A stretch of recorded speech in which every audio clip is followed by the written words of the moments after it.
Owen Llian. Ni welaist ferch mor eiliad. Ni welaist ti loes dy dad, na'r bigell yn sgrafellu'n rhwyll ei ben. Na'r dir lle bu'r holl ewynau ar waith, a'i ymenydd llym unwaith.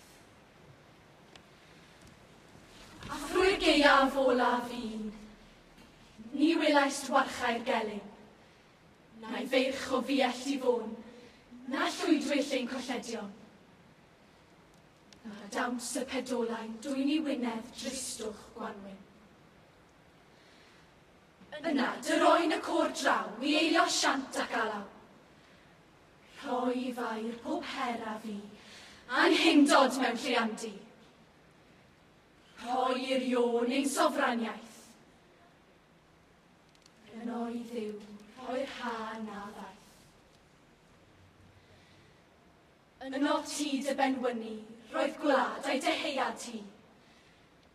Yno, di'n breuddwyd ninnau, ac oedd o fwag i'n gwasgfau.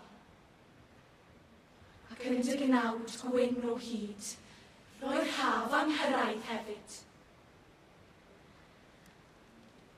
Ni welaist ferch mor eiliad, ni welaist i loes dy dad. Eto'i waed oedd yno ti, ei hen urddas yn corddi. Ynot ei holl sofraniaeth, yn dyfri ei Gymru'n gaeth.